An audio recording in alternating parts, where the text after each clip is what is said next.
Welcome to the Breakfast Leadership Show, where we interview global thought leaders on business, leadership, and life.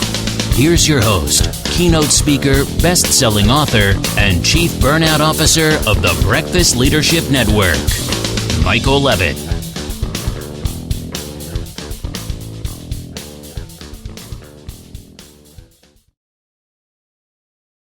Welcome back. I've got Dom Farnan on the line. Dom, how are you?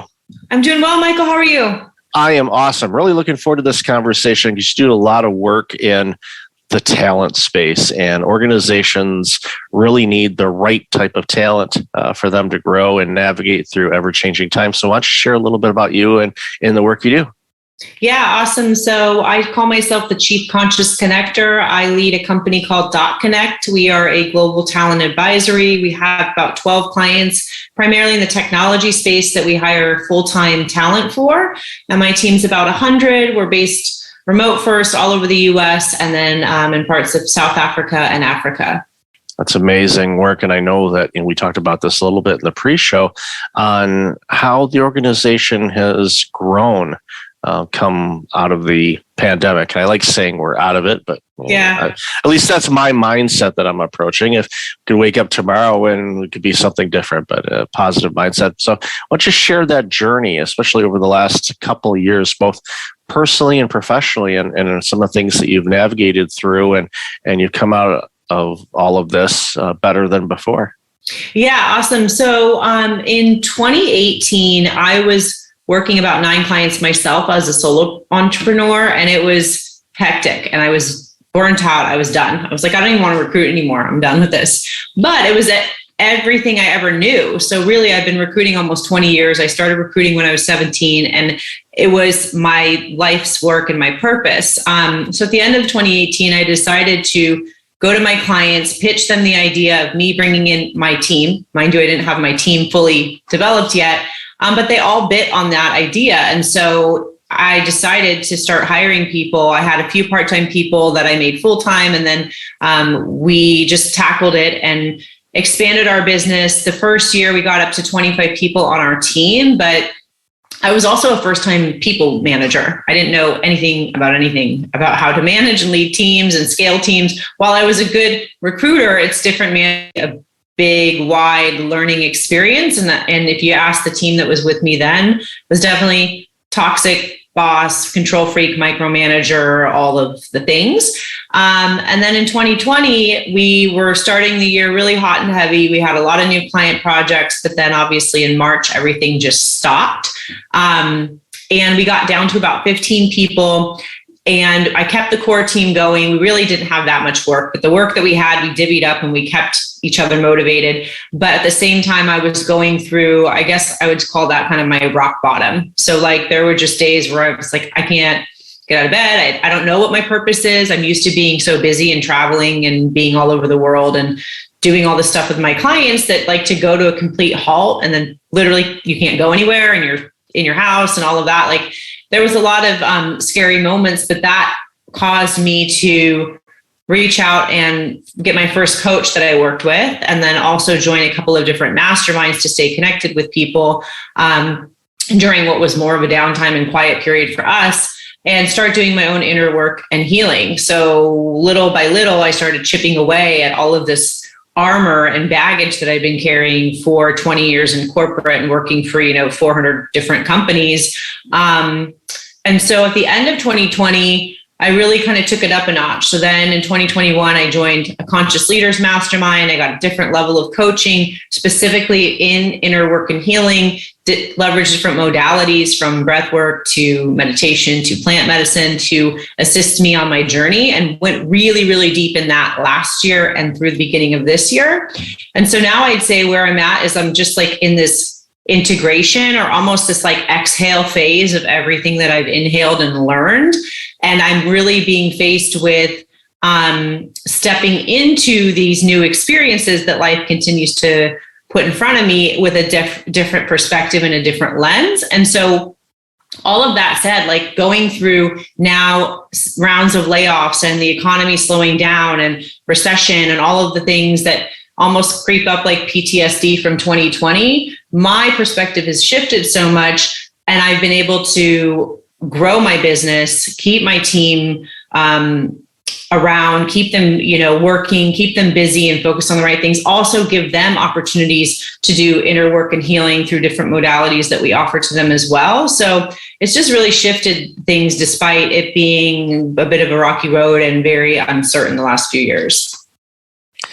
I said this to you at the pre-show, but you need to be proud of yourself to do the work that you did, because it is not easy to do inner work. We are horrible judges of ourselves, and we don't give ourselves any credit of everything that we've accomplished in life. And so that's not good enough, or this is that. And when you hit rock bottom, a lot of people, that's where they stay, and they just don't proceed, and they kind of go through the motions. But you took the opportunity to go, okay, this is not where I want to be. What do I need to do? And hiring a coach is really important when you're struggling with anything in life. There could be a variety of things, or even just, learning a new trade, getting a coach on how do I master this particular skill. It's really important to do that. And you did. And of course, from there you went, all right, I've reached this particular stage. I want to grow more. I want to do more things. I want to get a little bit more aware on different things, and all the modalities that you've gone through makes you a better leader, makes you a better person, because you're more aware of yourself. Yeah. And I think what it does too is with the organizations and the talent that you work with, that makes them better, because then you can help them navigate through these ever-changing times, with the intent of hopefully when you place somebody that they're actually going to stick around. Because the Great Resignation, we all have heard it. We all see what's going on. A lot of people are moving around a lot, and it's impacting all of us, even though we say, well, it doesn't really impact me. It's like, well, yeah, it does, because there's products and services that we buy as a consumer. And if people are constantly leaving that organization, then the quality of those things are going to naturally diminish, to no fault of the people that are still working there. But guess what? They're overwhelmed now, and they're doing their role on top of somebody else's role while they onboard somebody new.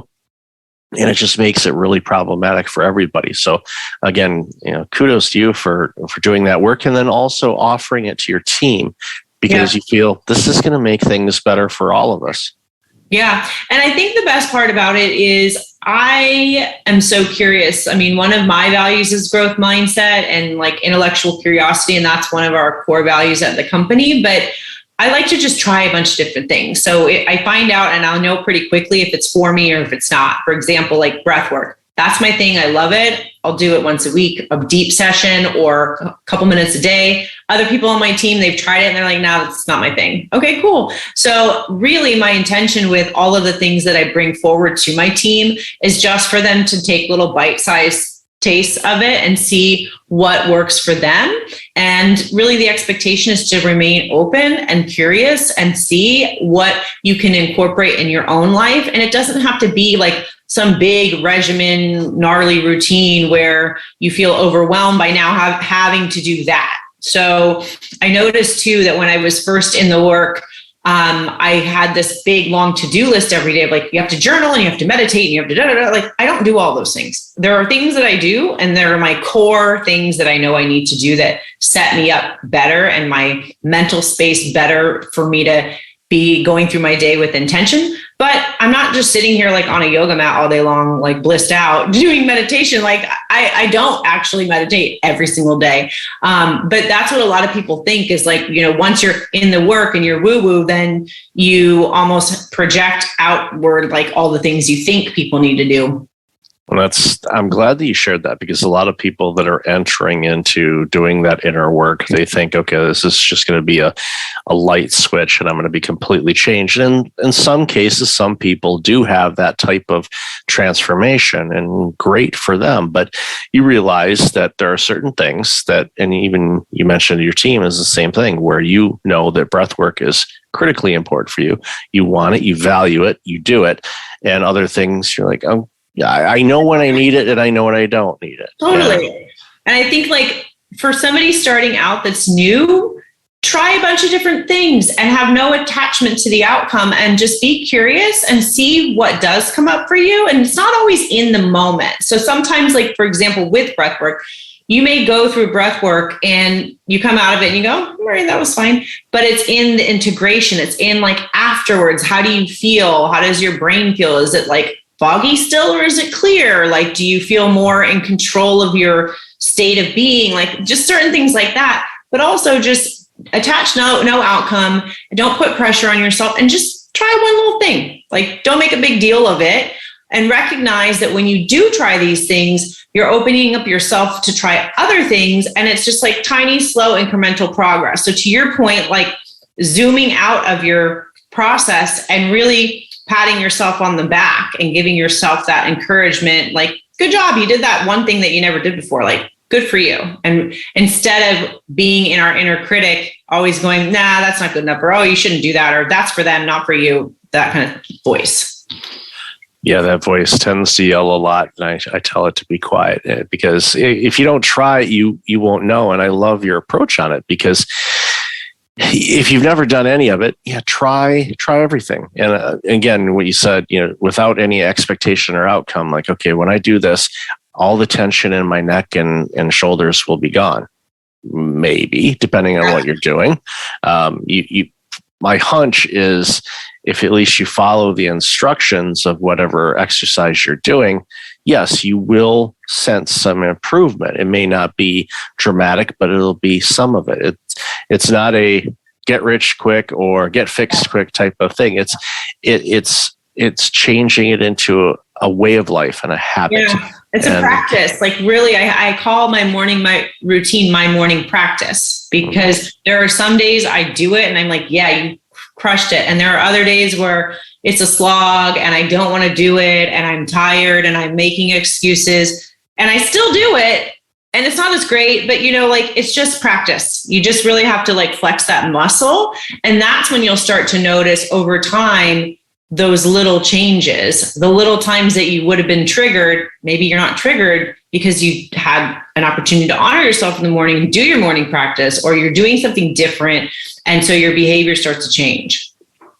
Yeah, for me, I do a morning walk every day, and I didn't always do that. And when I first did it, it's like, I don't want to do it. But now, even this morning during my walk, I was walking and it just thought about it. It's like, I remember when this was difficult, where I didn't want to do this.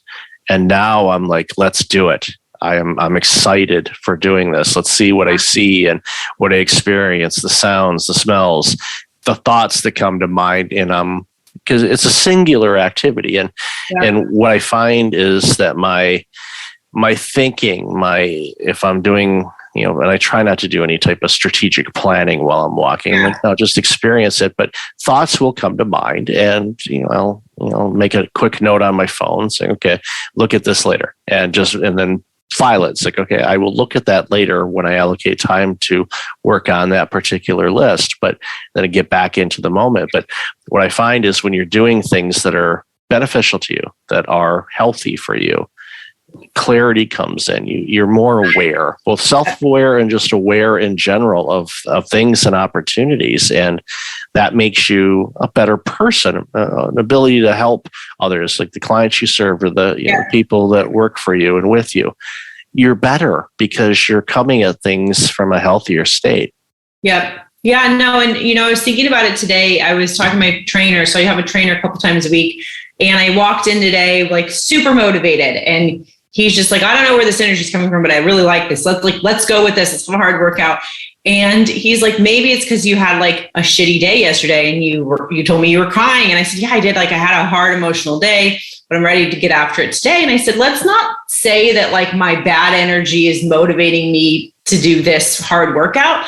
Let's say that I'm in a place now this morning where I'm recognizing the same patterns of behavior that I've had that get me in that bad place. And I want to make a different choice today. And I actually want to show up for my workout and like go all in. So it's actually not this like negative thing that's motivating me. It's just like the awareness of that going, oh, I could keep going down that loop, or I can change and like put my energy into this work out and really like get better energy drummed up for me. So it's a lot about like creating that awareness and then reframing and recognizing, because just because you're doing the work, like I've only been in this journey a couple of years and it's very early on, doesn't mean that every day I'm happy either. I just wrote about a rant about it this morning on LinkedIn. Like I've had a hard few days and I've had a lot of crying that's come up and I'm just like, what the hell? But it's also just like feeling okay and comfortable to unpack that, leave it, get it out, and then move forward and make different choices. It's beautiful that you have that awareness. One of the things that I do with an app, it's called Source. It measures your heart rate variability any day. So I do that every day. And today is a push day. So it means, okay, I can, similar to your workout this morning. All right, I am good. Yesterday was a recover day. And it's not a case where I look at that and go, okay, it's a recover day. Cancel all your appointments, go find the couch, and just chill and watch Netflix and whatever. No, I know, I didn't change my schedule at all. It's like, I know what I have to do. From that standpoint, it's like, I know where my energy levels are today. So I'm going to pace myself, where today is like, okay, push day. And I'm like, okay, good. I got 5 podcast interviews and a phone call booked today. Yeah. It's like, this is going to be, make sure that I'm fully present. And there have been days where I've had that many interviews and it was a recover. I'm like, okay, that means I have to go into a reservoir or something to make sure that I am fully present and committed to the guest and having a fruitful conversation and not just mailing it in. Like I'm engaged, wanting to talk and understanding yourself. And I trust that, especially over these last couple of years, you understand yourself better than you've ever have in your life. And it's fun. And it goes back to what you said earlier about this curiosity that you have of life.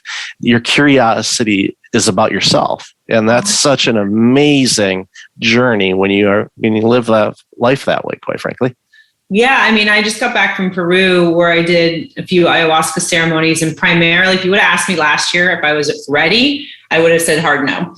But then at the end of last year, I went to a retreat. I had a lot of awakenings and things that came up in that retreat. And I left and I went, okay, I'm very curious now. I want to go deeper and the level of knowing who I am, why I am the way I am, what's in my soul, like all of these, mind-bending questions. And then I felt called. I'm like, okay, I feel ready. I'm ready to go to the depths of my soul and see. I'm 1% scared, but like I know that whatever comes up is in this divine timing, and it's supposed to come up now on this stage of my journey and in this stage of my career and my life and all of that. So to your point, like stay curious and like go deep with that curiosity and see what comes up, because you're going to be pleasantly surprised when you get to the depths of your soul, like how actually beautiful it really is.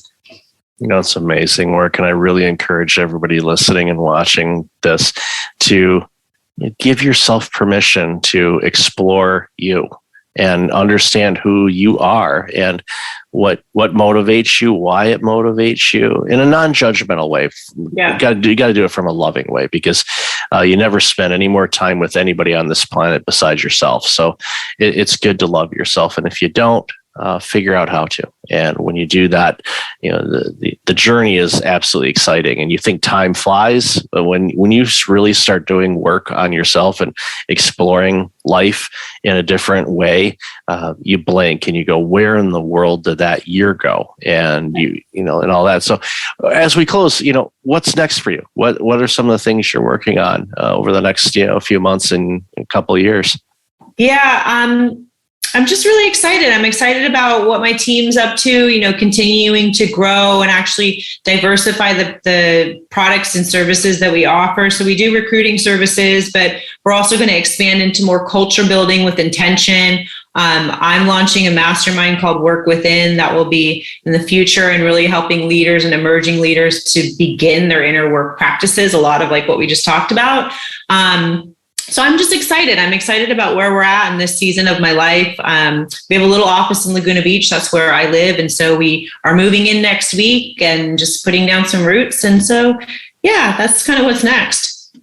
That's awesome. I'll be cheering you from both Toronto and when I'm in San Diego as well. So, Dom, where can people find out more about you and all this amazing work you're doing? Yeah, awesome. So you can find my team at DotConnectLLC.com or on Instagram at weare.connect. And you can also find me on Instagram at I am Dom Farnan, and then same thing on LinkedIn, I am Dom Farnan. I'll definitely have that in the show notes. So Dom, thank you again. And thank you for being vulnerable and sharing your journey. I think that's really, really important to acknowledge that, because the work you're doing is making you a better person for you, and we all benefit from that. So thank you so much for your time today. Thanks, Michael. Thanks for listening to the Breakfast Leadership Show, part of the Breakfast Leadership Network. Visit breakfastleadership.com for tips on empowering your business and your life.